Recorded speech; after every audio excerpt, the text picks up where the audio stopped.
tell me if it's visible, Lasse? I see them. Okay. Then I want to say a warm welcome to everyone. We have planned a study trip to Nordfjordeid, but due to COVID-19, we need to have it as an online workshop. So that allows more people to take part, but we miss, of course, the insight we get when we are on site. My name is Lars Hustveit. I'm chairing P-IRIS project. It's part of Inter-Europe, and I work for Vestland County Municipality. The full name of the project, just a moment, I can use the presentation modus maybe. The full name of the project says a lot of the core of the project. It's policies to improve rural areas innovation system by professionalizing networking activities and use of innovation tools. So it's two important dimensions, the internal one, professionalizing networking activities, and the more external one, how to access the very good innovation tools needed for an innovation process. So that's the two. We are 6 partners. Westland County Municipality is lead partner, and you will see from the logos down below in this slide the other partners coming from Croatia, Finland, Slovenia, Spain and Italy. So that's who we are. Maybe first some practicalities. We will tape this workshop. This has been a request because people want to have it afterwards. So I hope that's okay for the people who are presenting. I've not asked them about this, but please be aware of that. We will record the video meeting. And it will be accessible afterwards. I think that people now are used to using Teams, the workshops. Everyone needs to have their microphone off, and the quality of the sound is better if you use a headset. In this program, we have 2 parts where we have questions and answers, and raise your hand. That's a possibility, or use the chat to ask to pose your questions or ask for the word. So then we will be able to have you involved during the question and answer sequences in the program.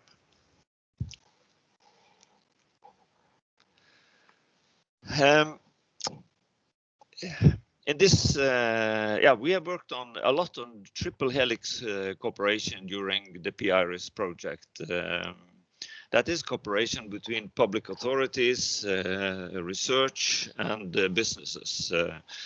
In this workshop, we will focus on the cooperation with the NGOs and the user groups. And our key message will be, small villages can take advantage of the approach Living Labs for Innovation. And I will also remind about one of the frames of P-IRIS, and that is the innovation system in rural areas. So we are speaking about innovation, and we are speaking about the rural areas outside the big centers. We don't use the word cluster because we want to develop some kind of ideas about what is important for in the societies or the communities outside the urban areas. We have used this slide in P-IRIS to illustrate the difference between urban and rural innovation systems. It is meant to illustrate the relatively high importance of the public sector in the rural innovation systems. It also illustrates that it's sometimes a vague connection between R&D and the rural innovation actors. And of course, these are some of the things that we have been working on within PIRIS. The challenge we want to focus on this time is, may innovation together with the user groups be an advantage for rural innovation? In the slide, we have not made any difference between the urban areas, urban innovation systems, and the rural innovation systems. The size of the that should illustrate the importance is the same, but maybe, and that is the important question for today's workshop, maybe this interaction with the local people across sectors, where people know each other, where it's not complicated to have a chat with people working in quite different fields. Maybe this should be turned out to be an asset and an advantage for innovation in rural areas for our entrepreneurs locally, but also maybe of interest for entrepreneurs in other parts of our region, or also innovators within the research society. So this is the issue today.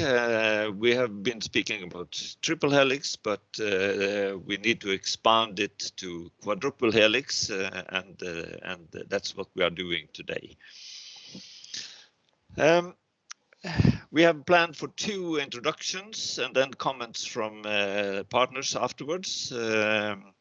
One of the first one to have the floor, the digital floor, is the chairman of Stad Municipality Council, Alfred Bjørlo. We had planned to take the study trip to your area, Alfred, and now you need to explain to us in 15 minutes some key issues from your community. Afterwards, there will be one coming from a smart community cluster. We cooperate with this cluster to include also smart villages, and he will present also a national program that is building very much on the ideas that I've just mentioned. But first, I will give the digital floor to Alfred Bjørlo, chairman of Stad Municipality Council. Alfred. Thank you very much, Lars. Can you hear me? Yeah, I probably need to take away my presentation, maybe.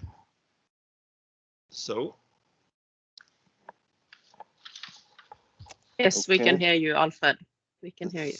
Great. Then I will take up my presentation and find it here. Just a minute, and then I hope it will be uploaded. But I can start to introduce myself. As Lars said, my name is Alfred Bjørlo. I am mayor in Stad kommune at the western coast of Norway in Vestland County. I hope you now can see my presentation. Yeah, that's good. And I'm glad to be here today and say a little bit of how, well, to put it simply, how we think when we build a new municipality, which we are in the middle of the process of now. We are merging 3 earlier municipalities to one, the new Stad municipality. And in that we are working very much with how to find new methods, new strategies to working closer together. in a triple or quadruple helix, as Lars told you earlier. And I will say a little bit about that and give you a couple of examples of how we have been doing this in the last years in the old Eid municipality, which I was the mayor in from until 2020, when we merged into the new Stat municipality. Just to place us on the map, here you see the Norwegian map. We are on the western tip of the southern part of Norway. Stat municipality is we are a rural community in the sense that people live scattered about in a very wide geographic area. We are about 10,000 inhabitants in the region around us. An hour driving from our community center, there is about 50,000 inhabitants. But in this big new municipality, which is about 120-kilometer drive from the western tip to the eastern tip, as you see on the map here, people are living in about 35 different larger or small communities, and very much of the daily life is centered about how you create good places to live in all part of this quite geographic big municipality. We are also in a region of Norway which is strong on business and private enterprise. The business society in Stat Kommune are making values for about 4 billion Norwegian kroners per year. It's fishery industry, maritime industry, it's a different kind of technological industries, and a lot of and it's tourism industry and a lot of different kind of enterprises, which is the driving force in our community, and it's also the main reason why we are now growing, both in number of inhabitants, in building, entrepreneur activity, and so on. The main idea we are working on when creating this new Stat municipality is to change the way we are thinking about what a municipality and public construction such as a municipality is. In the old days, the municipality told the inhabitants what to do. They were the bosses, the people who decided and set the rules. In the future, we have to think completely different. We need to develop the municipality administrations, politicians, to be partners in a joint creation of good societies to live in on a local level. What we call samskapingskommun, a municipality creating the society together.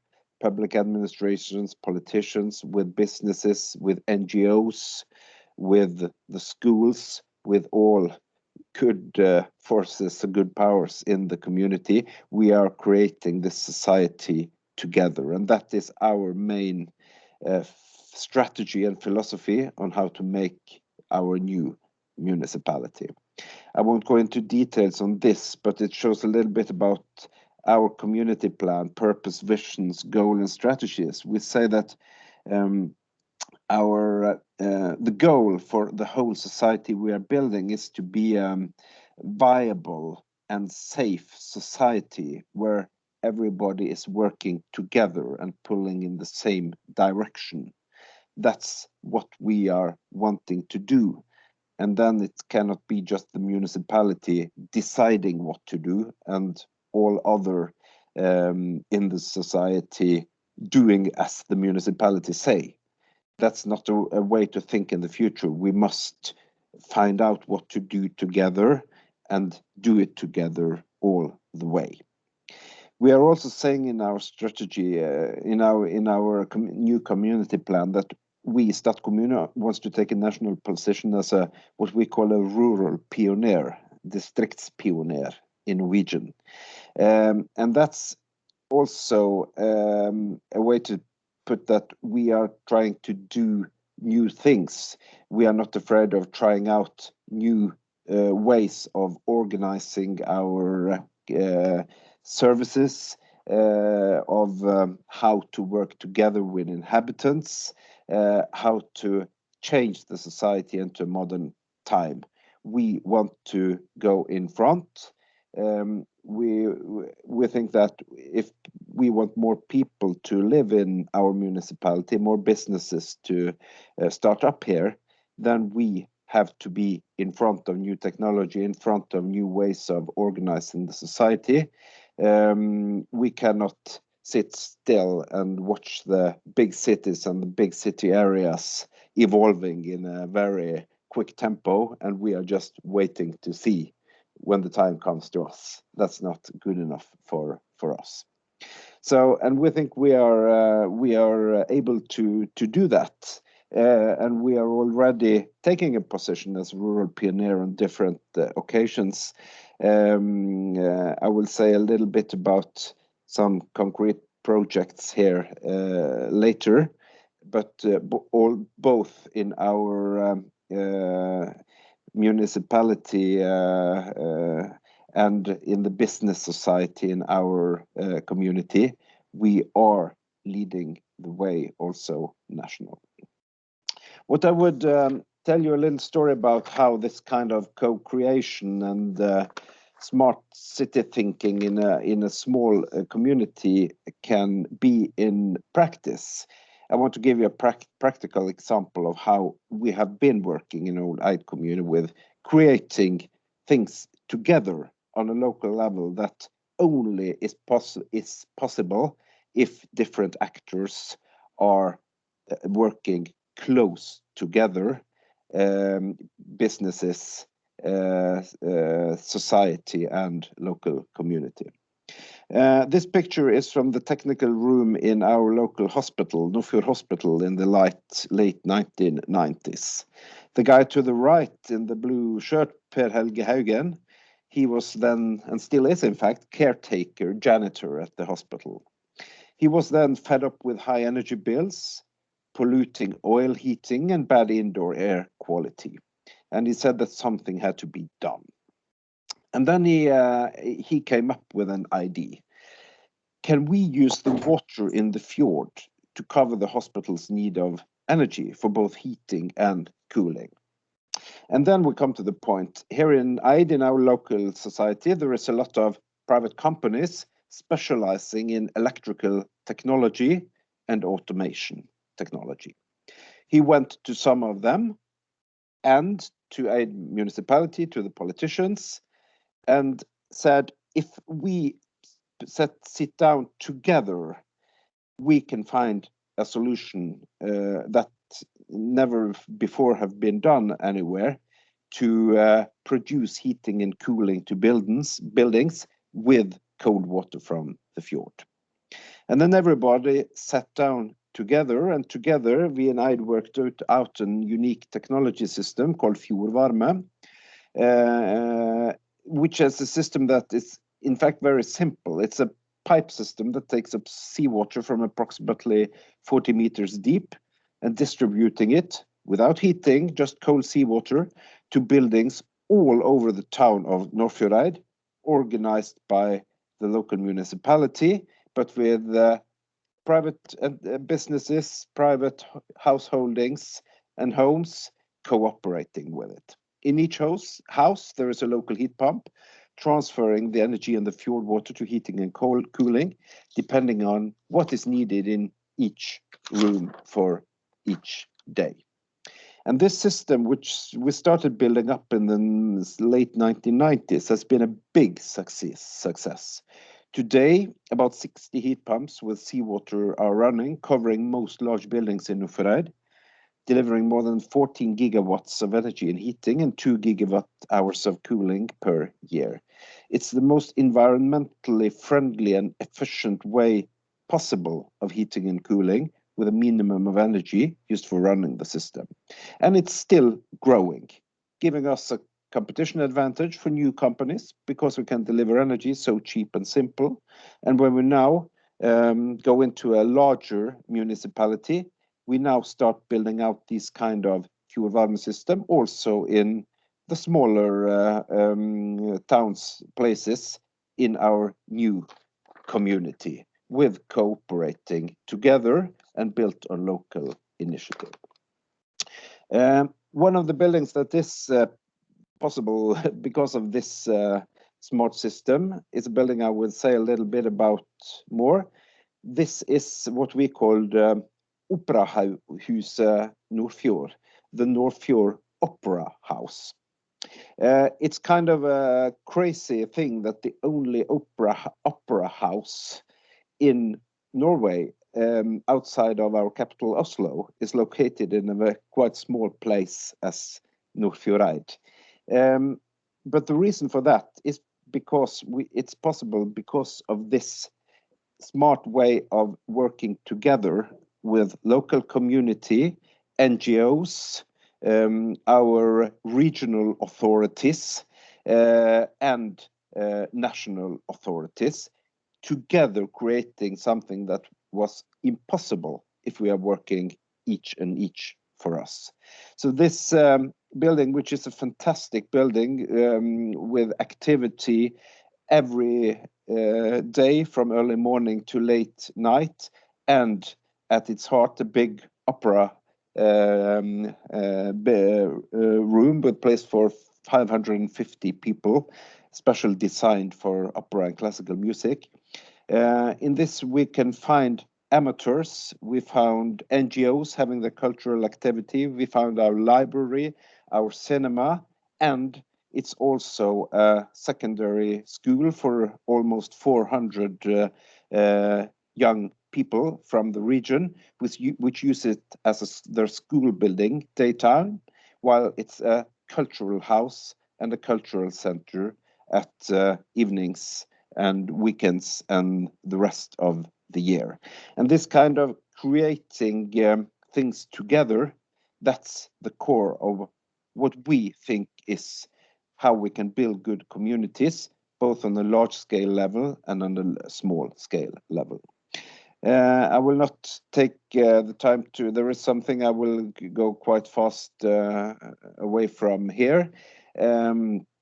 But we also use this kind of technology which we have developed also in creating big new business opportunities in the energy industry. I will not say more about this here, but what I want to say a little bit more is that when we now are thinking about how to a little bit more thoughts about how we now can make a future good community for the new Stand municipality in a time where environment, climate politics is coming more and more to the core of the political agenda on all levels, European, national, local.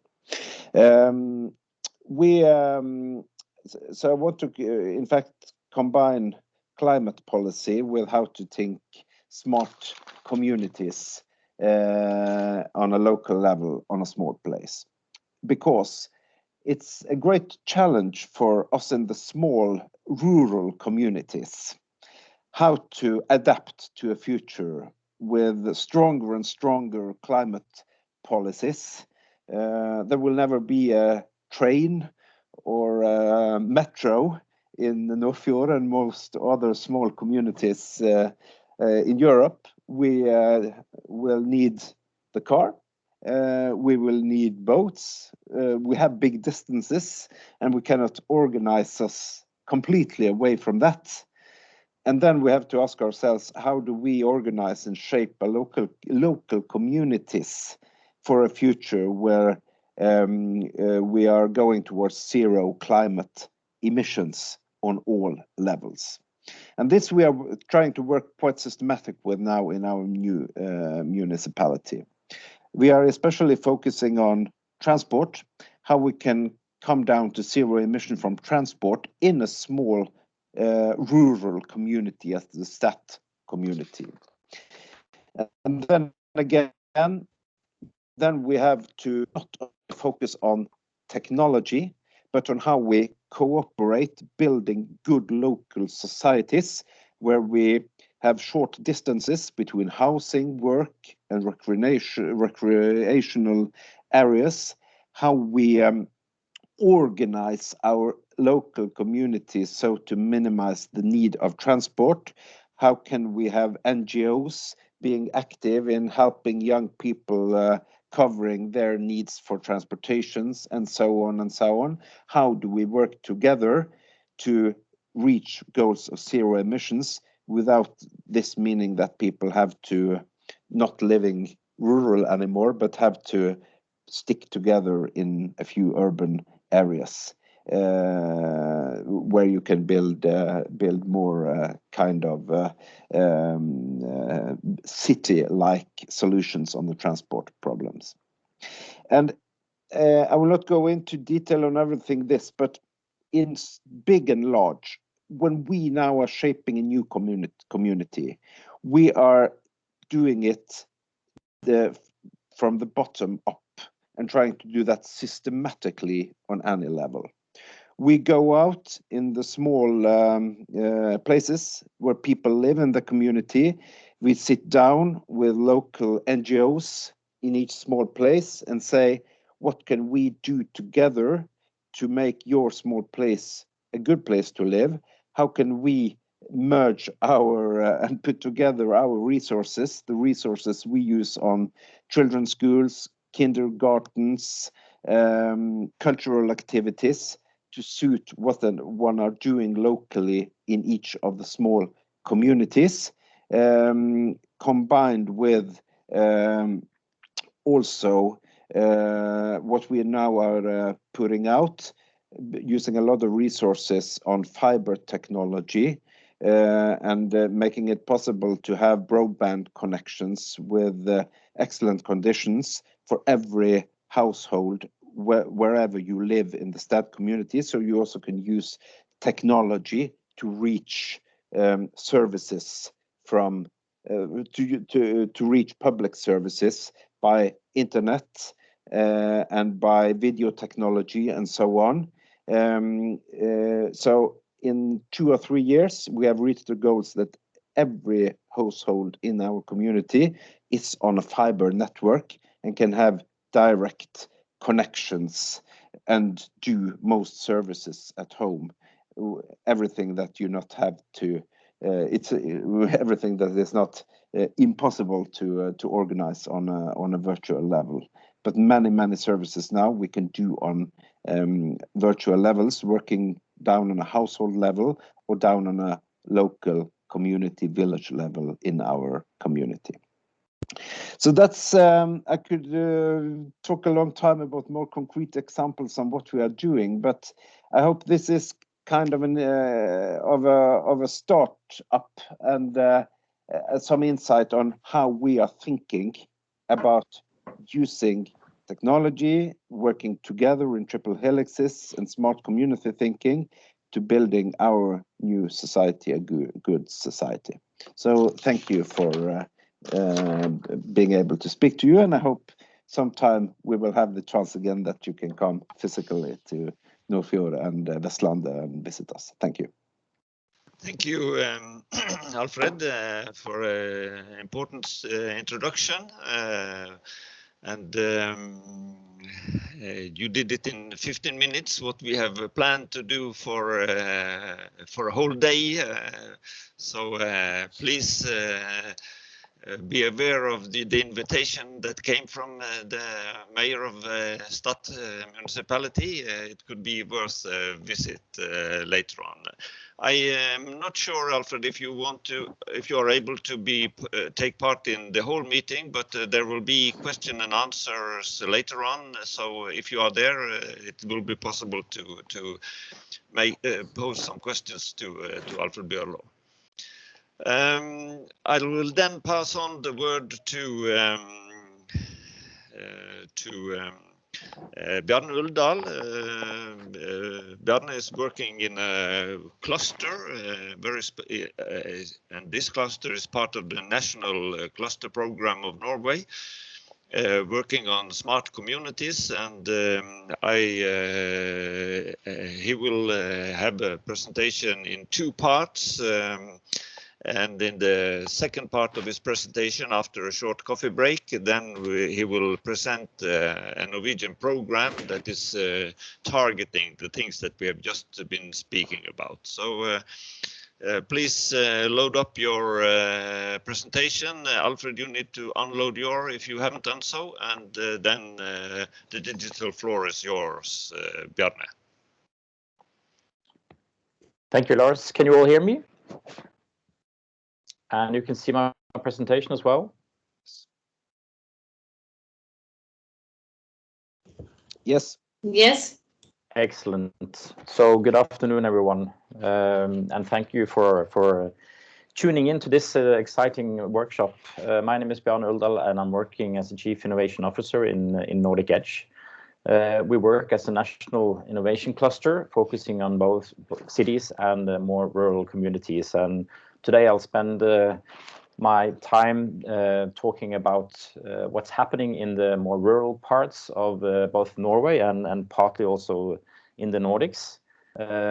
We were a key player in developing a national smart city roadmap a couple of years back, and that has ignited quite a lot of projects around in Norway, and now it's also been followed up by different players coming together to develop a Nordic smart city roadmap. And I'm happy to say that we are all very much focusing on what's happening also outside the big cities. They are self-sufficient in many ways, whilst in the more rural areas, we think that we could help trigger more innovation and more collaboration and more quadruple helix thinking. So that's what I'm going to talk about today. When we talk about rural innovation systems, there are some core themes here, and it goes back to the slide that Lars showed you about the key role of the public sector in the more rural areas when it comes to innovation. What we see is that we need the municipalities and counties all over Norway to be more forward-leaning when it comes to offering the societal challenges in a ways that you can act upon in an innovative way. So the missions or the societal challenges, they should be presented to both citizens and companies and NGOs to see how we can collaborate more across sectors to find better and more innovative solutions, which also could be scaled and exported to others, hopefully.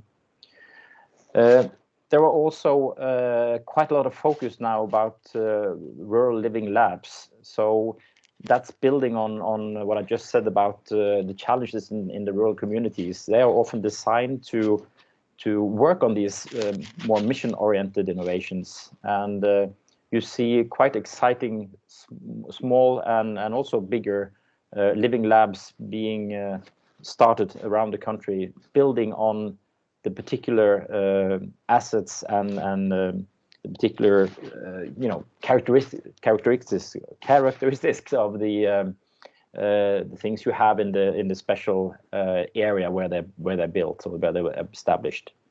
And also talking about user groups, and I put it citizens with an exclamation mark here. I think we also should be looking at the citizens as a greater resource when we talk about rural innovation systems, and not just having them on board to have their say in some part of the process, but to see how we can involve them from A to Z when we talk about innovation processes in rural areas.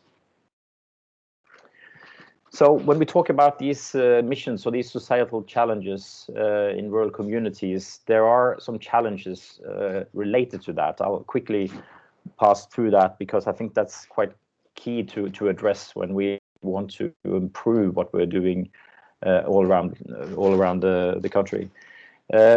presently there are little tradition to present these societal challenges as potential innovation projects. Quite often people are reluctant to talk about their challenges because they're afraid that it seems like they're not doing their job properly, or they have some troubles delivering the services that the citizens are expecting. But I think it's fair to say that all these communities will have some of the same challenges, and they should be blunt about it, and they should cooperate more when it comes to either it happens to be related to people moving out from the rural areas and communities. It could be the growth of the elderly. It could be issues related to mobility. There's a lot of common themes, and we should be more blunt about it. And also how the different municipalities are purchasing their services and trying to find solutions. They're often ending up in this being standard procurement procedures instead of looking for new ways of cooperating with businesses, new schemes, if you like, so that we can have a more open discussion around possibilities and new ways of solving things, and not just ordering more of what's not working as well from before. And unfortunately, we have lots of municipalities in Norway, but they are not the best ones when it comes to cooperation across the municipality borders. Although the citizens very often don't really think about these borders, the municipalities themselves, they are often too much focused on where the border lies, and I think we should try to think bigger and cooperate more, since we have so many of the same challenges.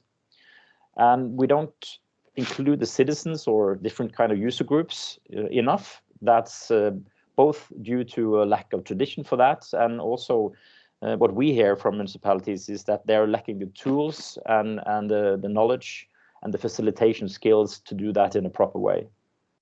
I'll come back to that a little bit later. And yes, I mentioned the toolbox lacking, and I found it very interesting with the IRIS project that you're working on the InnoTool toolbox. So that's something I'm looking forward to sharing with many of the municipalities we are working with currently.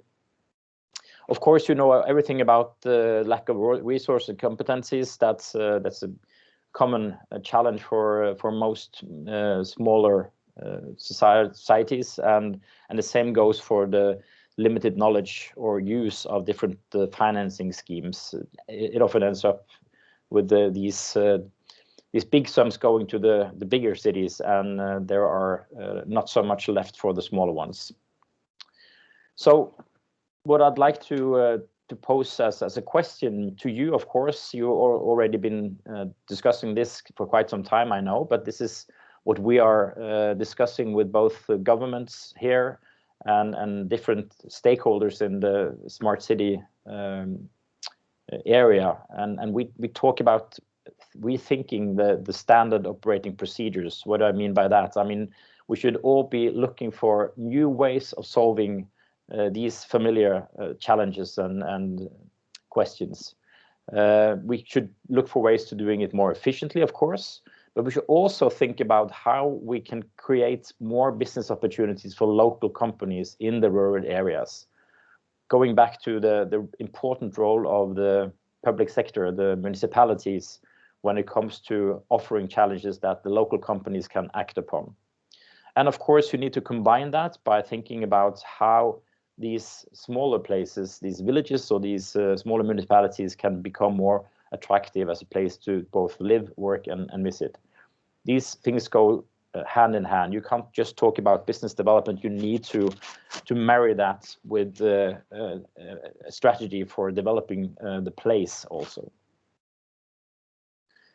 So I'll share with you now an example. This is from a county on the west coast of Norway, Rogaland. It's where I'm based. I'm living in Stavanger, which is the biggest city, but it's very close to the smaller municipalities around us, some both islands and other types of smaller municipalities that are very different, But a common denominator is that the more rural municipalities are all struggling with some of the same challenges. And therefore, the County of Rogaland has now, together with us in Nordic Edge, developed a program that offers help to these different smaller municipalities, the districts, if you like.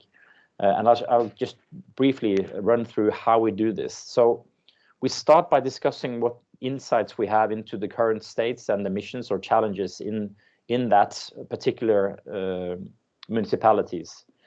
We are very blunt about it, and we ask both inhabitants and businesses and NGOs and others, so how do they see these challenges? We're not just relying on the municipalities to formulate these. We are also asking other user groups and try to go deeper into what are their needs, basically. How can we address these needs in a new ways or better ways? And then we try to develop or spot areas of opportunity. And very often they are linked to unique local assets or competencies. You probably heard about the smart specialization strategy that EU are promoting in more rural areas. And this is what we're building on here. Most of these smaller municipalities, they have particular cornerstones industries, or they have natural resources or other types of resources that can be developed in new ways, and that's what we're looking for here.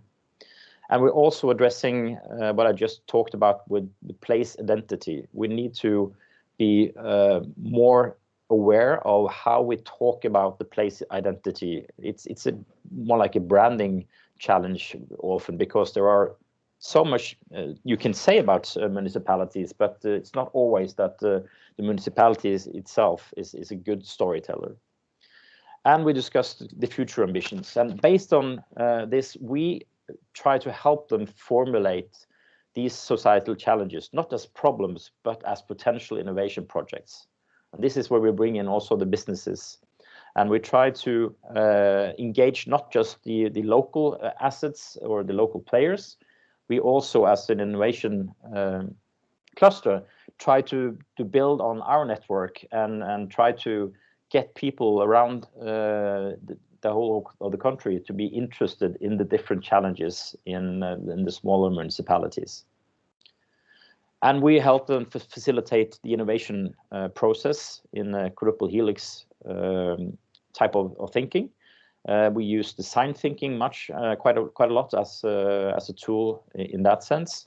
And then throughout this, try to identify the most promising project ideas and also the types of collaborations or consortiums that we could be forming together. And we of course need to see this as a process that should be related to the other planning processes that goes on in the municipality, so that this is an integrated effort and not just a fun thing on the side. And we also help the municipalities to identify possible financing schemes. This is an Achilles heel in many cases, because in the smaller municipalities, they don't really know about all the different sources here. But we have quite a good overview, so we can try to marry the challenge they're struggling with some kind of financing also. And then we'll help them set up and initiate the specific innovation projects, bringing on different types of players, and very often also looking for innovative procurements as a tool instead of just trying to order this from someone. It must be developed, so it's more of an innovation process. And this has been a very successful model. The County of Rogaland is putting money into this process, so it's not a big cost for the municipalities. And we've done this now in, I think it's 6 or 7 different municipalities in Rogaland, and they keep coming. So this is evidently something that they like and that they need. And what they're saying is that they particularly like the way we combine local assets and resources, bringing in outsiders, and also trying to think about how we can collaborate across sectors. And using both the place identity and the local skills in new ways.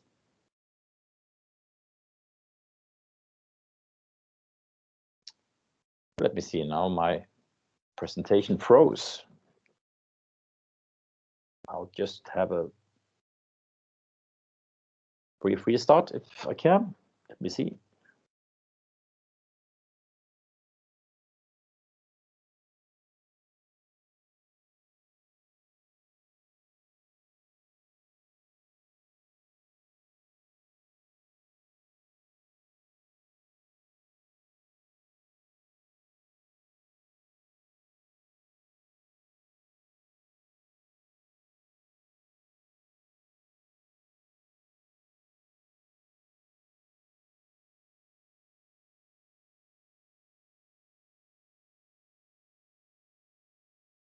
Can you hear me now?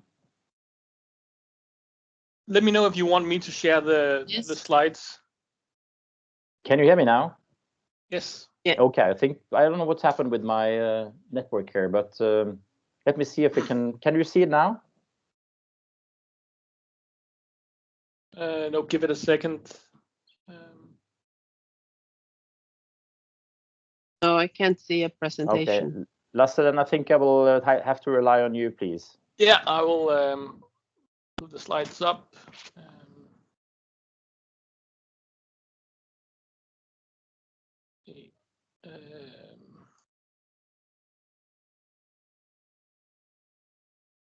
Is this the correct slide?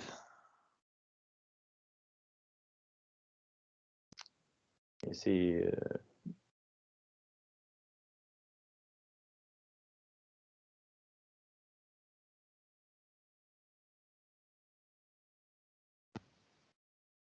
I think you need to move to the next one, Lasse.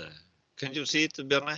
No, I can't actually. That's a bit strange. I can hear you, but I can't see neither the presentation or the participants. I never experienced that before.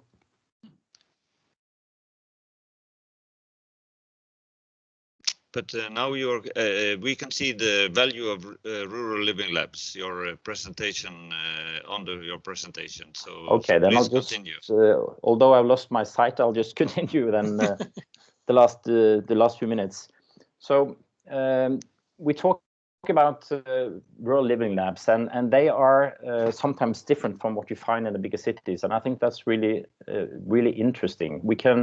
We can be more agile and more user-centric very often because it's easy to get access of the user groups that we want to involve, and we have the competencies gathered in the same place, and we can work closely together with the municipalities when it comes to addressing these challenges or missions in a bottom-up approach. And I think this could be a building block in the smart village environment that could be core in addressing the business development challenges we find in rural areas. And of course, when you talk about municipalities with their green agenda or their circular economy agenda, certainly these rural living labs can be interesting test areas or test sites for trying out new solutions. And hopefully, of course, for these municipalities also ending up with something that could be exported to others, so you can have the business effects as well. So this one looks a bit complex, but I think we should just have a quick glance on this, because this is how we have experienced we could start building rural living lab strategies. There are some building blocks we need to have in place here, and I can certainly share this presentation with you afterwards if you want to dig a bit deeper, and we can also come back to it when in the question and answer area. But due to the time left, I think I should just give you a small taste of quite an interesting case before we go to the next item on the agenda, and that is actually Utsira, which is the smallest municipality in Norway. They have 194 inhabitants. Next it's an slide, island. Sorry. Yeah. Yes. Now we have the Utsira slide, hopefully. Next. Oh, there we go. Yeah, this slide. Yeah, so Utsira, the smallest municipality, a small island outside the west coast of Norway.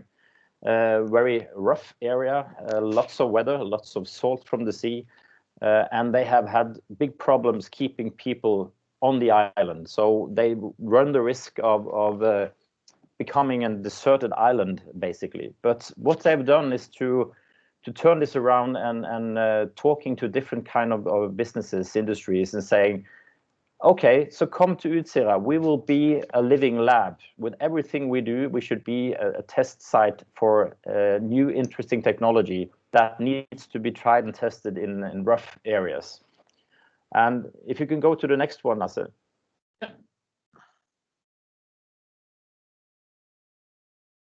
Now you see some of the things that's been happening the last few years with some industrial partners that have agreed to come to Utsira and use it as a test case.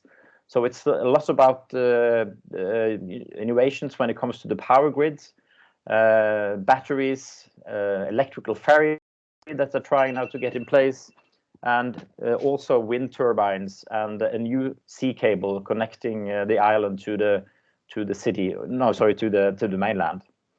So there's a lot of activities going on, and that means that there will be more people living permanently at the island and quite a lot of people coming to stay for projects when they have these tests running.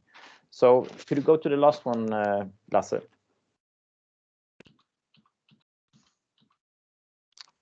Now you also see that there are some yellow things coming up on the screen here, and that means that they're also now looking into other types of industry outside the more energy related ones. Fish farming, both onshore and offshore, a new hydrogen plants, and biogas production and offshore fish farming. So this is quite an exciting experiment, and it all comes back to the ambition of turning in a way the troubles of being a small island in a rough part of Norway out in the sea, and turning that around to saying this is something that different players will need as a test site, and that has generated quite a lot of interest also internationally. So I think I'll pause there, Lars, and of course they'll open up for questions, and I can go back to some of the slides if you want to also. Yeah. I think, thank you. We need a few questions, and then people would probably need to go and fetch a cup of coffee before we start on part 2 about the national program. But I cannot see any hand raised or question in the chat. Maybe you can only write your name in the chat, and then I will understand that you want to have the floor. And that could be questions both to Bjarne and to Alfred, of course.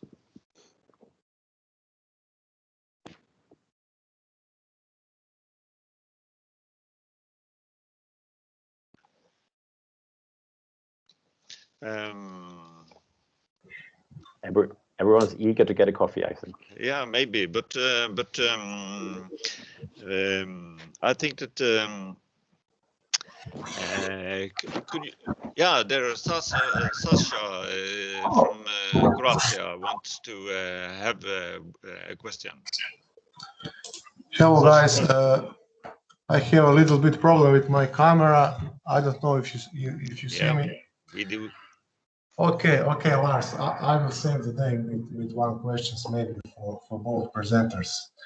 According from their experience, where do you maybe find the greatest obstacles or problems in involving representatives from scientific community or from higher education community in maybe solving specific problems relating to the initiating innovative programs in rural or mountain areas? And based on that, where do they see maybe concrete solutions how to, let's say, build up cooperations between representatives from local community, local public sector, and scientific and education community?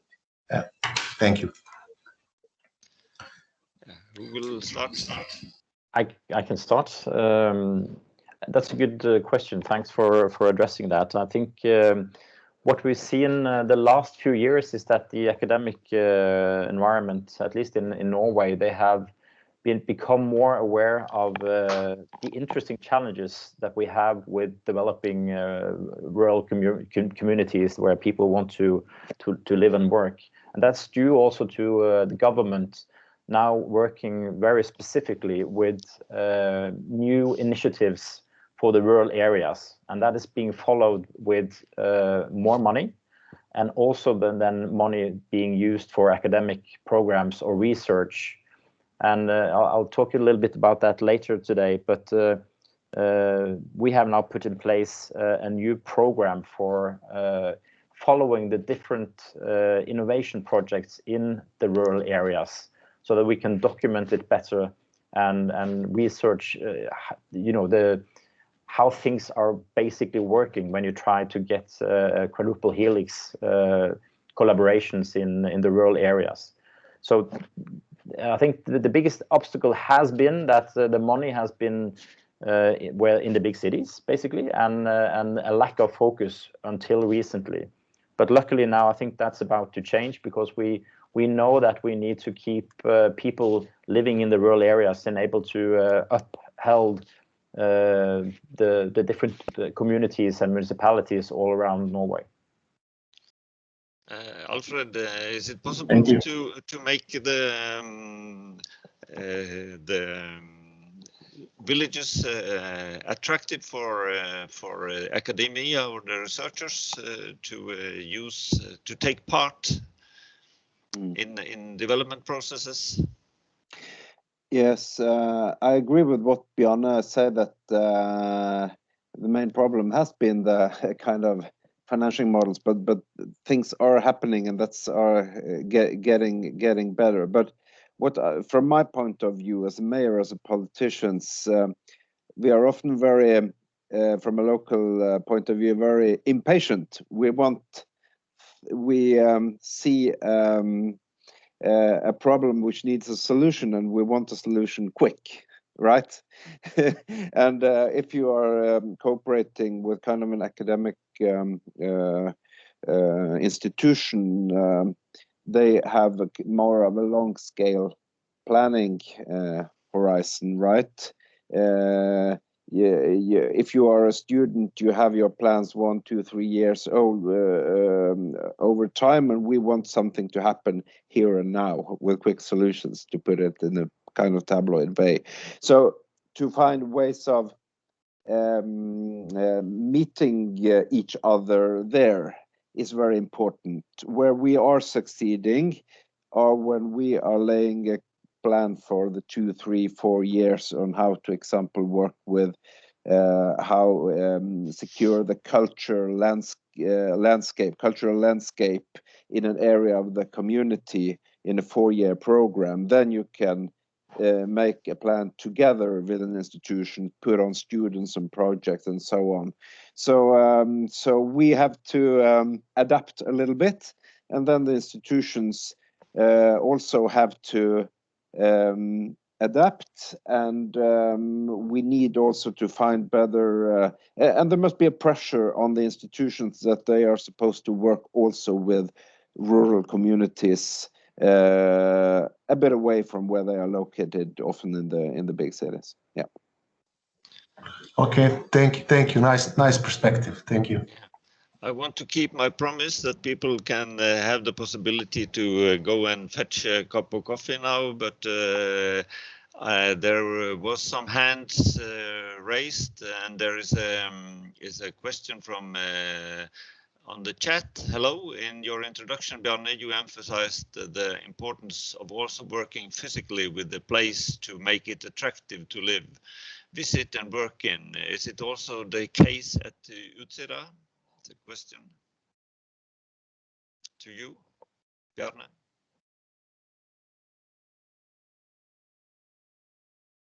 Don't hear you, you're muted. Yeah, I see that.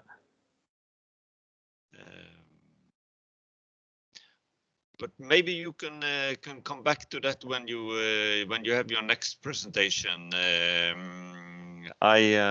You may also need the time to load in again your presentation so that you're not depending on our external help. So maybe I will just say that we will be back here at 10 minutes past 2 for the second part of Bjarne's presentation. I think we'll take a pause now.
Ser du presentasjonen min nå, Lars?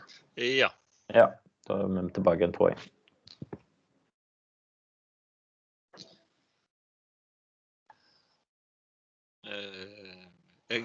Lasse, jeg så at det kommer noen hender, men de er skjult for meg, så det er mitt problem med å bruke dette med å reise hånd.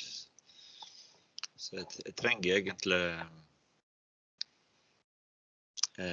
navn i chatten.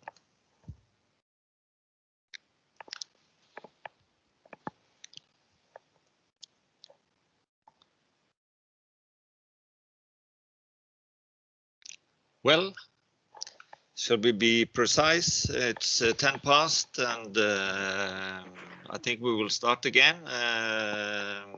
Bjarne, I would also remind you that you need to take away when you raise your hand, you need also to remove it afterwards, Sasha. So for everyone else. I noticed during the first question and answer part of the program that there came up some hands that immediately became hidden for me. So I think maybe it's better to write your name in the chat so that I am aware of that you want to have a question. So many excuses for this. But you can try again after the part 2 of Bjarne's introduction. The digital floor is yours, Bjarne. Okay, thank you. Then hopefully the presentation will be working together with us now, so we can talk about Gnist. Gnist, it's a Norwegian word. It means spark, and that is the name for a very targeted innovation program that we launched last year, which is aimed at smart villages and living labs in rural areas. So this competition, or this innovation program, it was built on the back of the national roadmap for smart and sustainable cities and communities, which we developed 2 years ago. When we finalized this roadmap, after having had a lengthy process involving a lot of stakeholders from all over the country, we wanted it to become more than just a roadmap or just a report, if you like.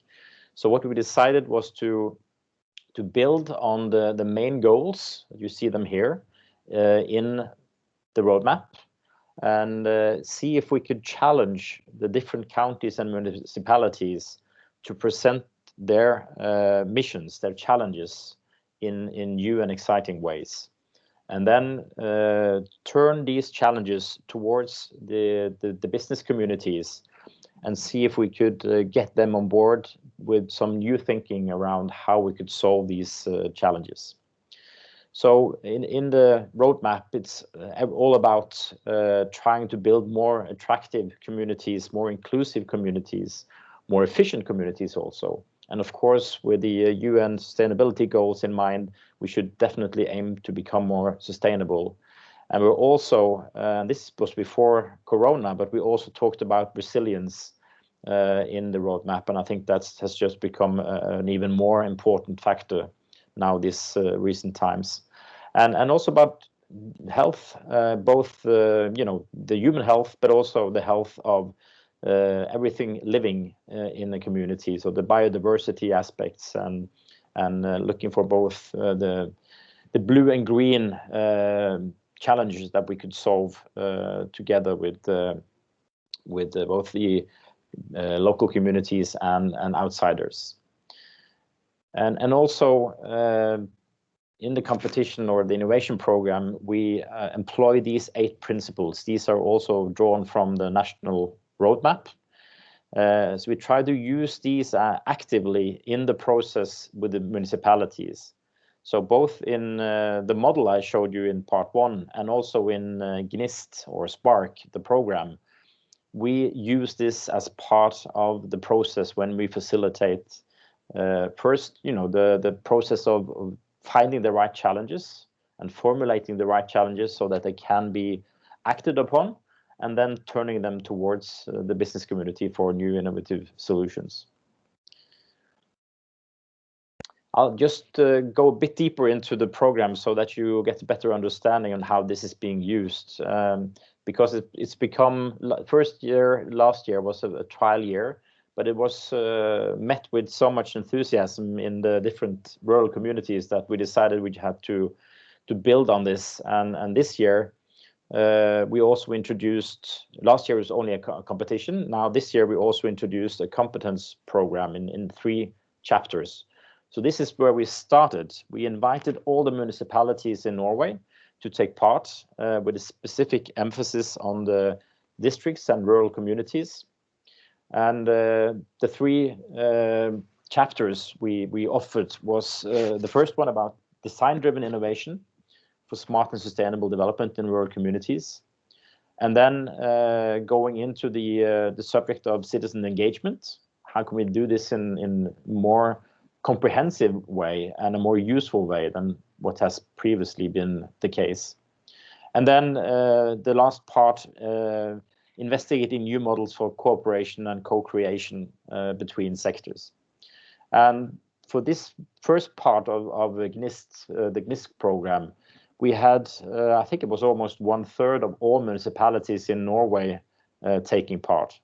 So we were obviously touching on some very important and relevant themes when we are addressing these topics here.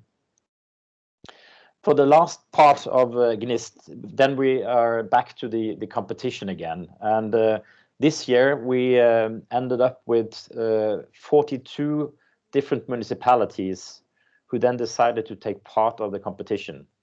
And it's not a free-for-all thing. So they have to commit with some money, but most of all with the right resources when they're applying to become one of the GNIST winners. And that's why we think it was quite impressive that more than 40 rural municipalities presented their complex missions and wanted to take part in the competition. And what we try to do then is to help them with hands-on implementation of their smart specialization strategies. All over Norway, we had processes with the counties encouraging municipalities to be more aware of their specific pros, let's call it that, building on their unique assets in a smart specialization strategy. So that this is also a way to try to make this come alive.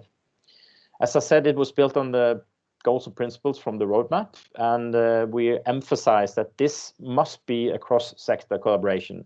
That is one of the most important criteria in the competition. You won't become one of the winners unless you could show that you're thinking in a quadruple helix way when we're talking about these challenges. And we're also asking them to look for new ways of thinking about procurement. So there are innovative partnerships as a national scheme they can take part in, where they don't need to live by the strict rules in an ordinary public procurement process. Of course, it's about sharing of knowledge and experience. So when we pick out the 3 winners in GNIST, we also invited other municipalities with a bit similar challenges to become what we call follower municipalities. So for each of the 3 winners, we have between 4 or 5 other municipalities who then will be invited to take part in the process and hopefully learn from that, and hopefully also find ways of collaborating between themselves when they have similar sounding challenges. And what we're aiming for is, of course, to end up with innovation projects that can be scaled, innovations and solutions that can be exported to others, so that this is not just about presenting a best case, it's also about enabling the local business communities to grow and to prosper. And as I said before the break, we are also now cooperating with research communities who will follow this process closely, evaluate it, and also give recommendations for next year's GNIST, so that we can hopefully improve the program and get more concrete results as we learn. And I think it should be mentioned some of the ripple effects from what's been happening after we launched the roadmap and after we've now for the second year have introduced the GNIST program. The local municipalities around Norway, they are not part of the network, which is called the Smart Cities of Norway. That's a network with 14 cities, but that's not really where the smaller municipalities feel at home. So they've been asking us in Nordic Edge to team up with other partners and then present a sister network for the rural communities.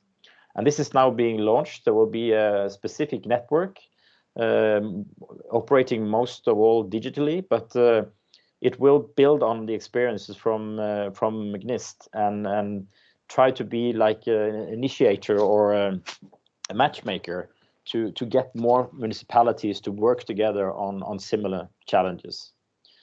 And as I mentioned in the start of my presentation, this has become quite an object of study in many environments. So we've now been teaming up with Nordic smart city players to develop this Nordic Smart City Roadmap. It's being supported by Nordisk Råd, the Nordic Council of Ministers, and Nordic Innovation. So it's being financed by the cross collaboration unit that's eager to put the Nordics on the Smart City Roadmap. And the thinking behind that is that the Nordics have some advantages in a way when it comes to talking about smart city and smart communities, because it's very common for us to work a lot with including the inhabitants. The democratic aspects of how we run our countries can also be used as a model for what we do on a micro level in municipalities, for instance. And people are generally quite eager to try out new technology and be part of experiments or tests. So that's not just something we do in the bigger cities. That's also something that the eager enthusiasts living locally in smaller communities, they will also want to take part of that. And what we did also last year was to ask all municipalities around Norway to present their best practice cases. So who has really then achieved some good results that they can share with others? We did this first as a report. We presented 14 different cases last year. And it got quite a lot of attention as well. So now we're trying to build this into a digital portal where we can document these best practices. But of course, before we have the best practices, we need to work more on the challenge side. So the flip side of the best practice portal is the Smart City Challenge platform.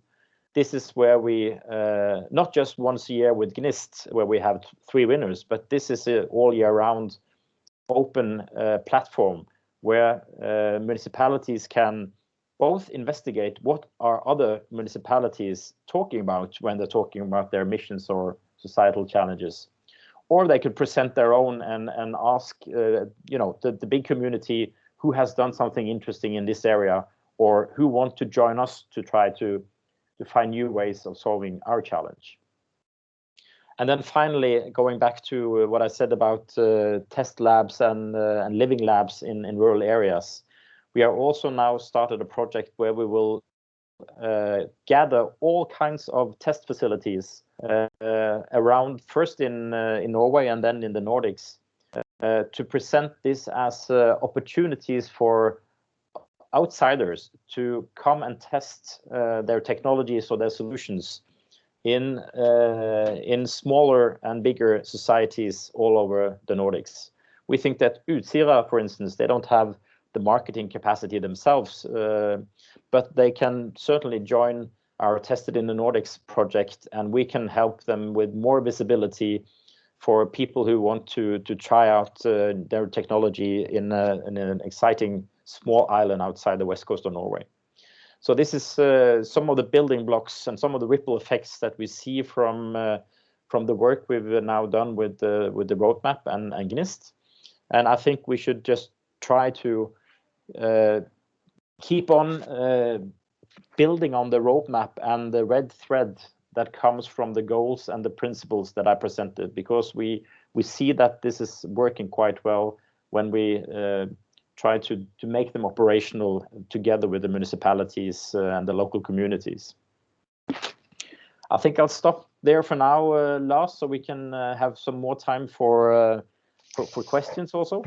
That's good. I think I will start with one question, Bjarne, and the others, please either write your name in the chat or the question in the chat. That would be easier for me than this function of raising the hand. But my question is, I think that the tradition is that people come up with an idea and present a solution. But you are now advocating that people shouldn't come up with a solution; they should come up with a problem and talk about the problem and then challenge more people to take part in finding the solution. And this is a big difference, and it has to do with the mentality. And I think that a lot of people want to come up with their solution, their baby that they want to do something on. How do you work to change the mentality and make people present their problem and not coming up with a lot of solutions? I think this is a key issue for this workshop. Bjarne, please comment on this. Yeah, I think if we use the GNIST program as an example, what we saw the first year was that when we asked the municipalities to present their challenges or problems in their application, they actually also answered what should be the solution to this. So you're quite right. They were hesitant about presenting their challenge and quick to present what they thought could be a solution. So what we had to do, and also the same this year, basically, was to say that we don't want to hear about your thoughts about the solution, at least not now. We want you to describe your problem in a way that would be of interest to other parties to join to find new solutions. And the 42 applications we had this year, most of them were still not very well formulated when it comes to the problem. So it was difficult for others to act upon that. And often they were much too narrow in their thinking. So I could just give you one example with one of the winners this year. It's a small community or municipality called Vang in the middle of Norway, so to speak. And they talked about new models for building houses in Vang, in the center of Vang. That was the challenge. We don't get those who are building the houses to work together with us because they think it's a too high financial risk. And what we're doing then, when we read the challenge, then we'll say, well, it is an interesting challenge because we can recognize quite a lot of similarities from other smaller communities all over Norway. But we should spend time now, after you've been picked out as one of the winners, to challenge you back when it comes to how you formulate your challenge. Because if you just talk about new types of housing schemes, for instance, then instantly you will lack something. You will have to address other things like mobility. You would also have to look for how this could be combined with businesses being located in the same area. It could be related to how you combine this with education, how you engage your inhabitants. So the first part of GNIST is actually to ask the municipality to take one step back and look with new eyes on the actual challenge that they've stated. And then we bring on board different players who can have a different view on what they're presenting. Because very often they're so concerned with their own problem, they don't really see the alternatives.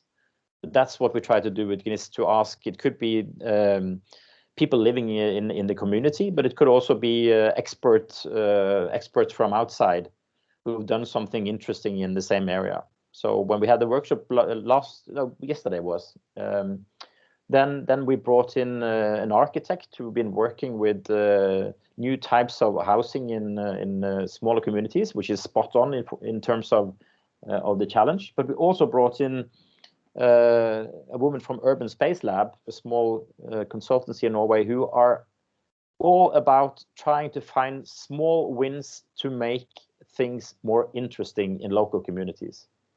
So you start like a bottom-up approach, start doing fun things or interesting things, pop-up things that will add color to what's happening in the local area. So that also the people living there will instantly recognize that, wow, something is happening here. It's not just about a plan in the municipality or a big housing development scheme. It's about what you can do with what you have already. And these things seen in parallel is part of what we're trying to do. So it's not just a very narrow problem. Okay, I cannot see anyone wanting to have the floor.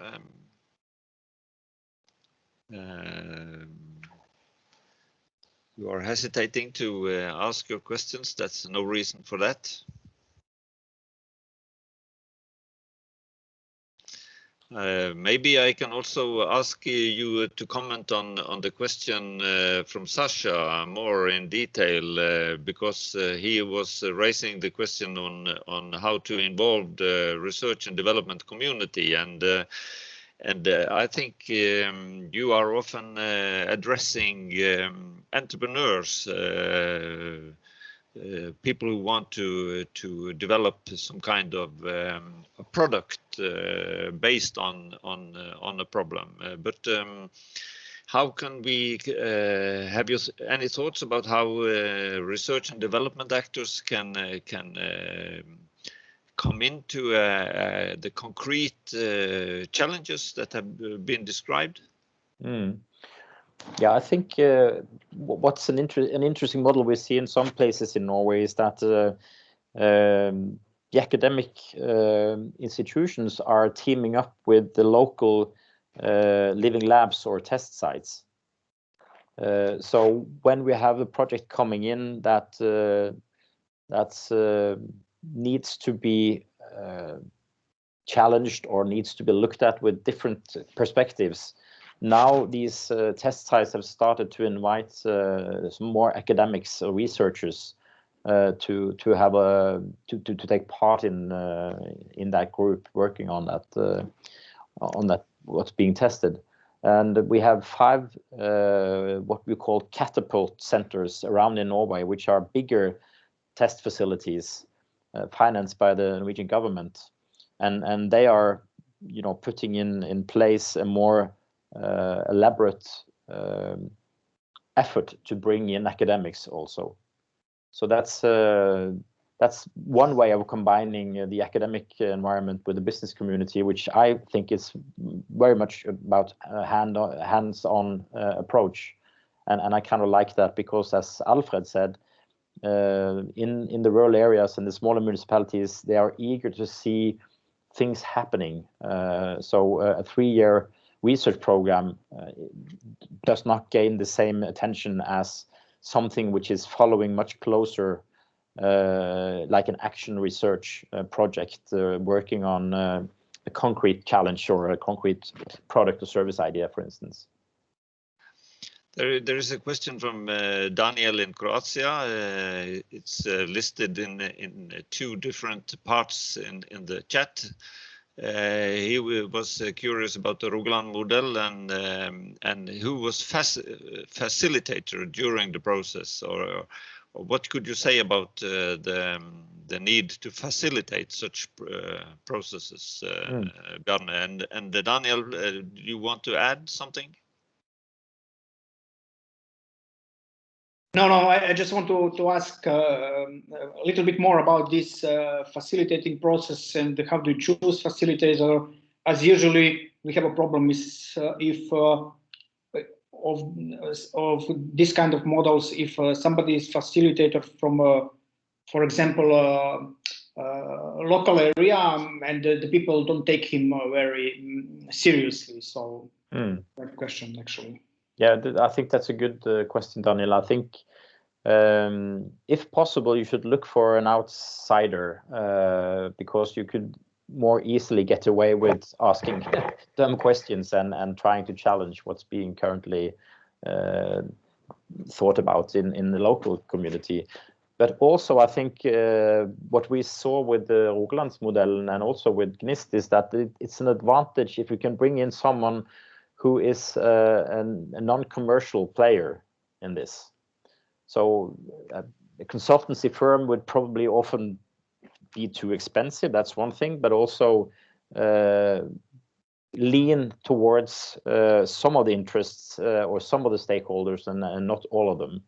So Nordic Edge is a non-profit entity. We work, between these different sectors and different players, and we have our mandate is to bring them together in new ways of collaborating. And the same when it comes to GNIST and the national roadmap. We've been working closely with a state entity called DOGA, which is the Design and Architecture Norway, also a non-profit entity. And I think for the municipalities, we come across as less threatening or less of a stranger than if you would employ someone in a consultancy company. Nothing wrong about consultancy companies; they are often parts of the process. But I think we have a better model when we have a neutral facilitator who will then be as interested in all parties as we go along in the project. So this is how we solve the facilitator process and who we chose. And the same goes for the Rogaland model. There, the county of Rogaland has employed us again in Nordic Edge, and they're asking us to use our network to bring in outsiders, but also to work closely with the players locally. And we need to spend time getting the acceptance locally that we are on their side, if you like. They're not used to having people coming in, or they don't like the idea of people coming in telling them what they should do. That's why it's so important to do this as a bottom-up approach, where we spend time with the inhabitants and citizens and the local businesses and the local municipalities to gain their trust and to make sure that we're building on what's already working and do it with respect when we try to challenge their thinking. Maybe I can come up with a question to you, Alfred, and that is about critical mass, innovation and critical mass. When you were developing this fjord heath system, if there was too few people interested, this was not possible to make it happen. And a lot of people are pointing at the role of the municipality to have this market breakthrough, because you need to have a lot of people interested before it's possible to do the practical innovation. And could you say a few words about the role of the municipality in this phase of the innovation process? I think the key word is critical mass and the process of having market available, so to say. Are you Lars, with I us? don't think Alfred is in the meeting. He has left. Okay, then you could look upon this as a comment from my point of view. It's more not underlined by Alfred, but many people locally say that the role of the municipality to create the critical mass was a key issue for developing this heat system based on the energy in the fjord. Yeah, so that was my point. If there aren't questions, we could of course move to the partner region comments. But please have you can still post your questions in the chat or just your name.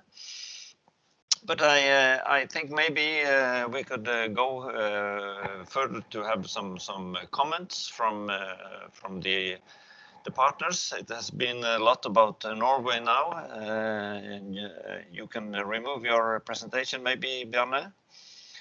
Yes. It have been a lot about Norway now, but of course this is a European project, and we are interested in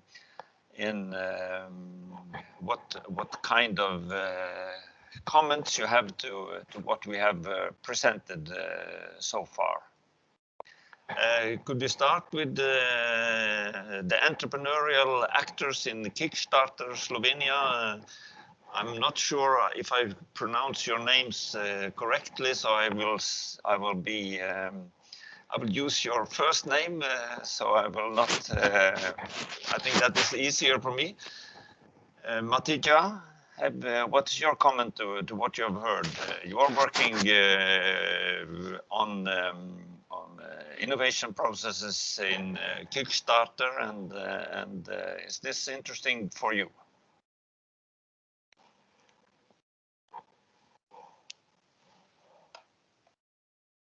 You need to unmute.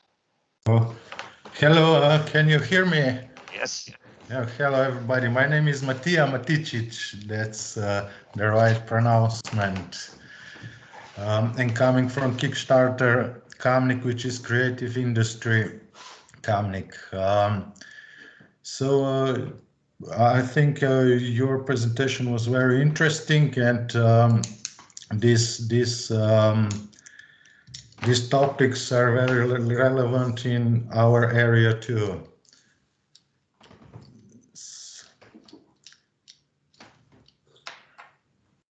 So to present our creative industry, Kamnik is in an innovation hub in a rural area, and as such is an example of a good practice.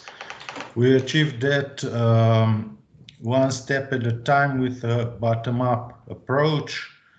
To date, many successful companies and entrepreneurs have come from under our umbrella, and we are now themselves employing numerous young people.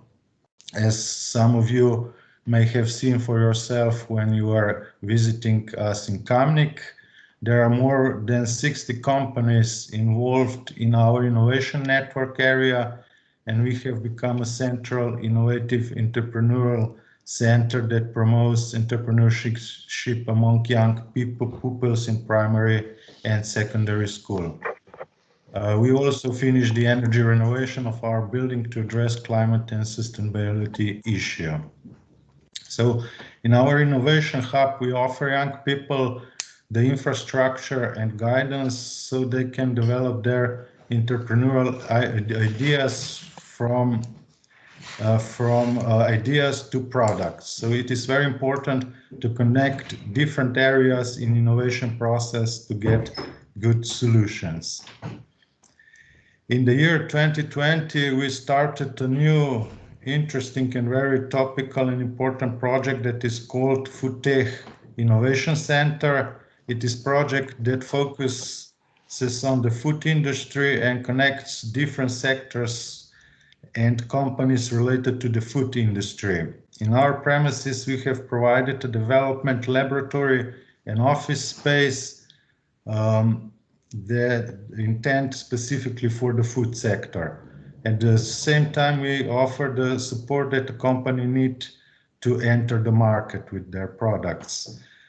For the realization of the project, we had the support of local and regional food companies. We have some very important food companies in our rural area, and we are working with Chamber of Commerce and Industry of Slovenia food section and the University of Biotechnology. So now the Futech team is finishing stages of their products. That is plant-based meat.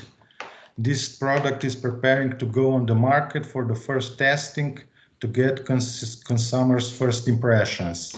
It is the stage of the process. So now our place always have this smell like we are in a restaurant. Therefore, innovation centers and innovative laboratories are so important in rural areas as they offer young people the opportunity to develop and test their ideas and products while also helping them launch into the market. Can I ask you a question, Matja?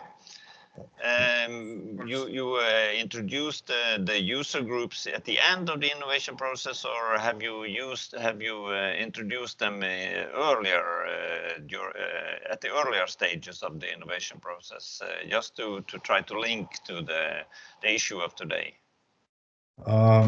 So we in the first we introduced our in the first state of the project, so in the start to get the best solution, if I understand correctly your question. It is to involve user groups in the entire innovation process. So I was just wondering if this was an issue that you addressed in this food project that you were mentioning, or are they coming in at the end stage? They are coming in some of them are coming with the start of the project, but now we are open to others. So everyone who's related or interesting in the food tech innovations can come to use the laboratory and can get an office to get their idea, to develop their idea and to get their idea to the market then in the end of the process. Okay.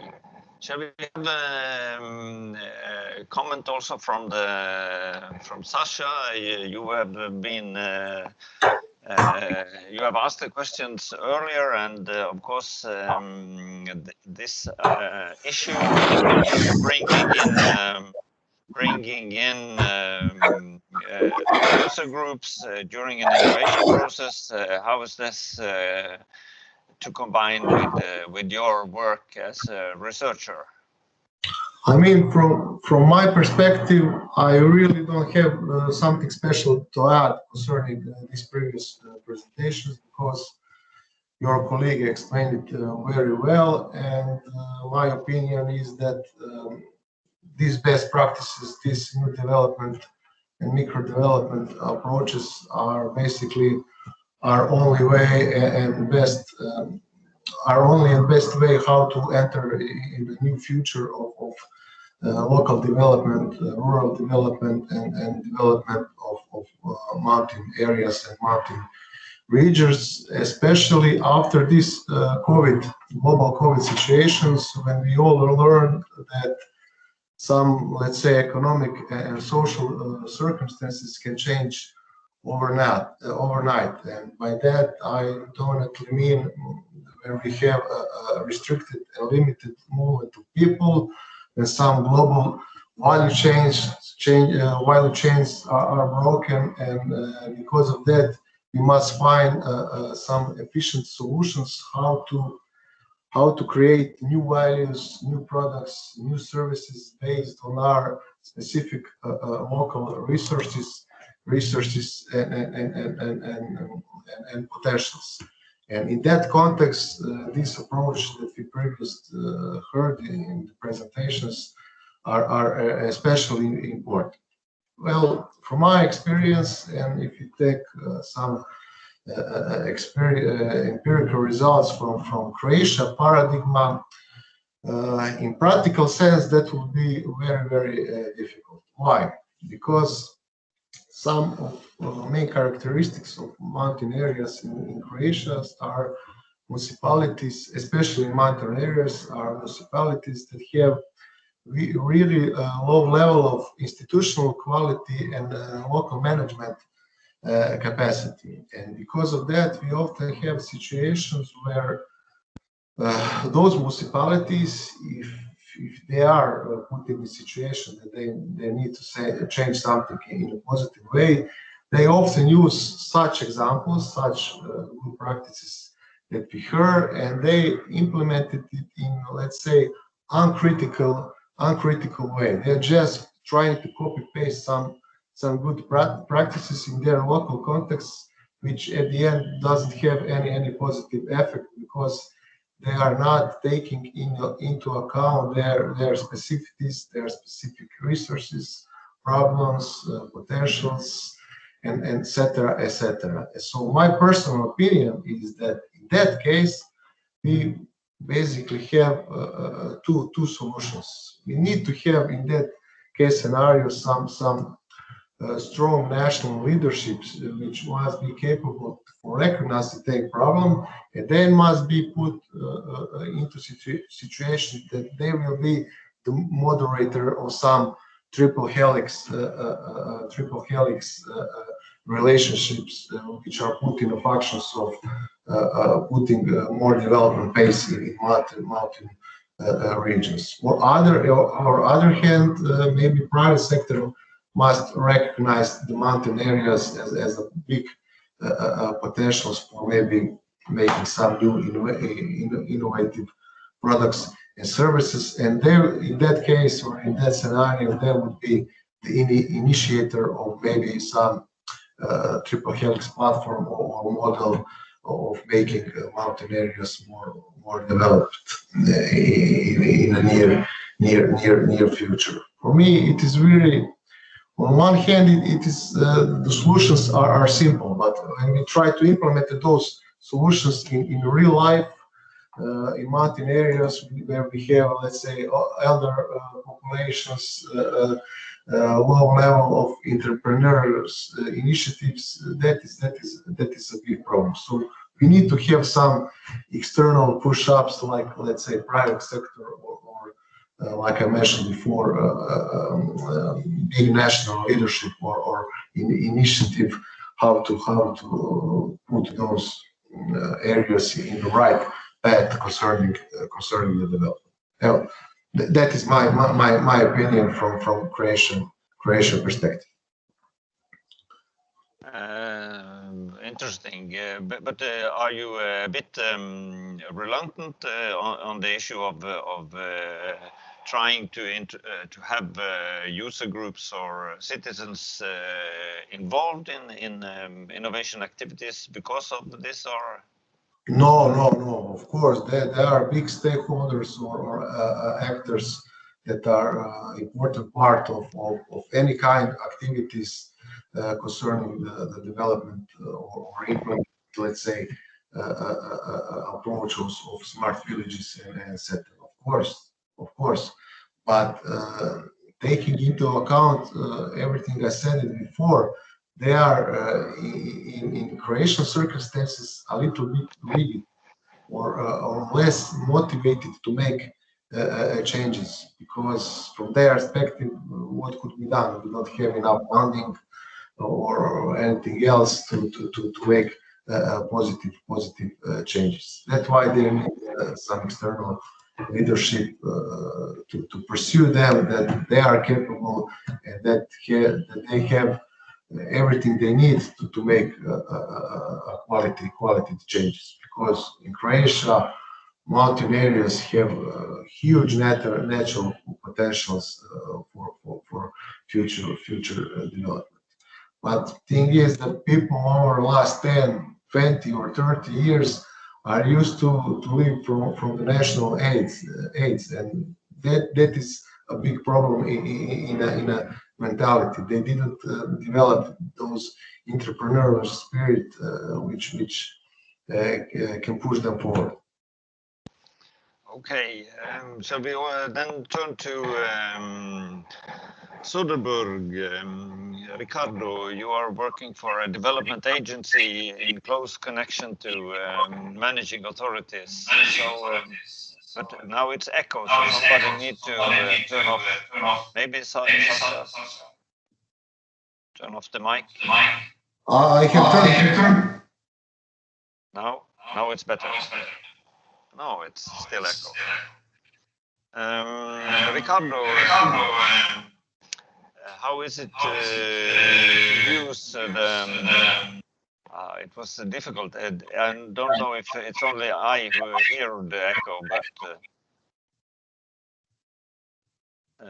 maybe you should turn off also, Ricardo, before you start speaking. Yeah, now we'll try.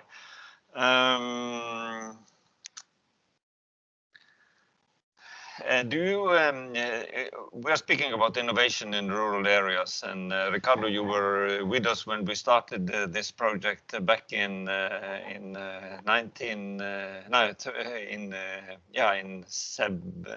16. And we were speaking about quadruple helix, not only triple helix. Since then, there has been an issue to formulate social challenges as a starting point for innovation projects and to bring in the people in the local community to take part in the innovation processes. Do you have experience in this, or how do you think this could be of interest for Burgos and your region? Oh, okay. Good afternoon, everybody. It's nice to have some words with you to exchange these experiences. As you asked, Lars, the thing is that here, as a province development agency, and not only us, but the regional government as well, have developed a lot of programs of formation, of subsidies for innovation, and so on. But well, we have made some things, but small things. They are not disruptors. We are not changing the things. We are not changing the model. So that makes that the living and the quality of life in the rural areas are not as good as it should be. And most of the people complain about this. So I think that we have to make a change in the model that move us from the complaint into the action. I have seen your models, and I think that they are really interesting because you integrate a team with different profiles, and you have a common challenge, and you have the point of view of an outsider. So it's a new model that we should test and we should introduce. During the development of the PRIS project, we have worked with the different local stakeholders. We have defined 3 lines of work, and most of them goes into this line. We have to take into account the moment and the situation that we are with the pandemic, because I think it's a new opportunity in which we can take advantage to change the way that we work the way of we think, and we can take advantage, for example, from the people who moved from the urban areas into the rural areas, because I think that it will mean different people with different profiles, with different ways of thinking, with an external point of view that can give us new ideas to integrate with the ideas that we have now in the local stakeholders. In our case in Spain, we have a plan of reconstruction with the European funds, and one of the priorities established by the province, by the national government, is the innovation and the change of living in the rural areas. So I think that we should introduce this model, the quadruple helix model, in which introducing, combining the experience of society, university, businesses, local and regional administration, trying to improve the situation. It's a big challenge, especially here in our province, because the people is not used to, but I think that we have to face.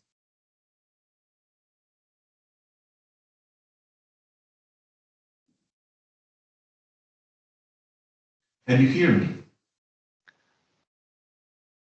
Yes. Yes.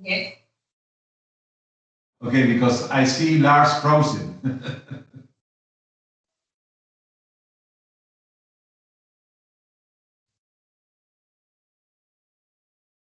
I think maybe we have a problem with connecting to Ricardo. But when you have your microphone on the PC on, then it's very hard echo. So Oh, sorry. Yeah. But when everybody else has their mic off, then it's okay. So try to finish. Well, I'm done. Can you hear me? Yeah, thank you. I hear you. So it's functioning now. But yeah, it's okay. We have heard your comments. So this is okay. So please turn off your microphone if you were finished. Yeah. There are Bjarne, do you have some final comments also to this? I can see there is one question in the chat, and that was about from Maria in Finland. Wonder if there was one key person to drive the initiatives of the power solution. I'm not sure which of the power solutions, Maria. It would be interesting to know, but it's about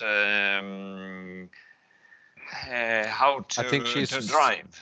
I think she's speaking about the power solution in Northfjordeid. Okay, maybe. Yes. This is Maria speaking. Yes, I'm talking about the power solution that you actually, Lars, you pointed the question. So I was adding to that it would be really interesting to know. But Andre left already, I think. So I think that it was a group of people, the people who are interested in developing the technology. They were they were a driving force, and the municipality took the role of creating the market breakthrough. And then it was a big job to convince people to take part, and they managed to do that. So it's really a very interesting case to study. It's both about technology, but it's also about how to organize the cooperation. So you can study both on this, and that was my intention by. When I tried to organize a study trip to Northfjordeid. They have also other examples. Bjarne, do you have some final comments and others before we ask Jan to have Jan Heggheim to take the closing remarks? But maybe there are still time for a few questions and comments. Well, I think I can present one comment. I think some of the perspectives brought in by the commentators here underlines the necessity of really working with the citizens from A to Z in these kind of processes. I think also in Norway you see a lot of initiatives and programs being introduced, but they don't really end up with tangible results because there are too little energy in them from those people on the ground.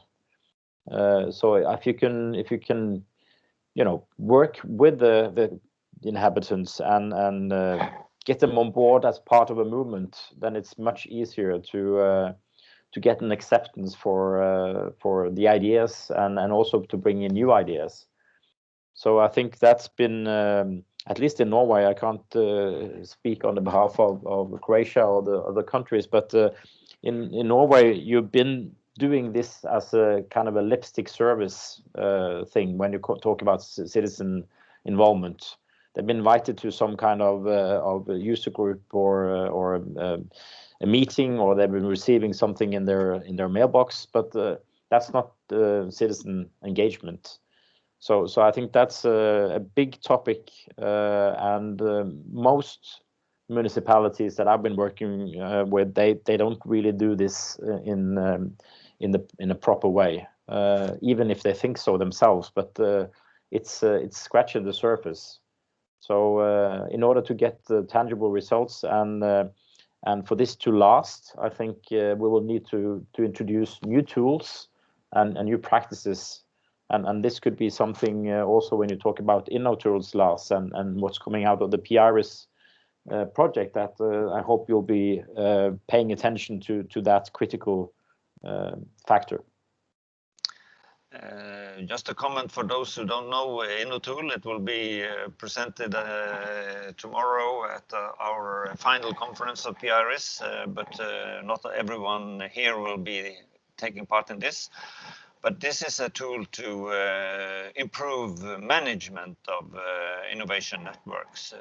Time is money, we say in Norway, and the focus of an innovation network should be very clear and to avoid ending up with a lot of talk. People want, I think, especially the business community, want things to happen and that the networks produces something. So this is one of the key issues of InnoTool, to make the innovation networks very targeted. We don't need to fill time with a lot of talk. There is not any questions up in the chat, and I leave the digital floor to Jan Heggheim to have some closing remarks. Jan is director of Vestland County Municipality, and so please, your impressions and the comments after this workshop, Jan. Thank you very much, Lars. As you mentioned, my name is Jan Heggheim. Thank you all for good examples, and for me personally, it was very interesting to hear about the Rogaland model, and of course the small island of, help me with the name, the small community. Utsira. I know it, but sometimes, you can't find the word. It was very interesting, and I also noticed that there were some questions in the chat field about this, and I think this underlines quite an interesting fact. It might be that the local innovative projects as a standalone is not unique or outstanding, but put together with similar projects, it might be that the advantage is in the possibility to collaborate, to actually work together and drive each other through. So, and I think the Utsira was an outstanding example, and the Nordfjordeid, as the mayor Alfred Bjørlo was speaking about, I know from my private life, and I also know that this is quite similar, but maybe in a smaller scale. I think we got two good relevant examples. Unfortunately, the sound quality from Slovenia and Croatia were poor, so I had problems with actually getting your main points. But anyway, my conclusion is that it might be that the role of co-working spaces and learning environment is quite a universal thing all over Europe, and you find your different angles to get in and solve the developing the issues that way. And to Bjarne, I must reply that your point about place identity and culture, after more than 10 years in a leading position in the county, I cannot underline the fact strong enough. If you forget the people and the different cultures, you will have a really big disadvantage in this kind of work. So I cannot underline this strong enough. So I hope to see as many as possible of you tomorrow, as Lars mentioned. For me, I now have to put attention to our local lad, Johannes Tingnes Bø, which is competing in Pokljuka. And that's in Slovenia. I've been in Pokljuka and Bled before, so I will look into this. I hope to see you tomorrow. And for myself, I'm now going ice skating on one of the lakes. So see you tomorrow, and have a nice afternoon. Have a nice afternoon from me also. So see you tomorrow.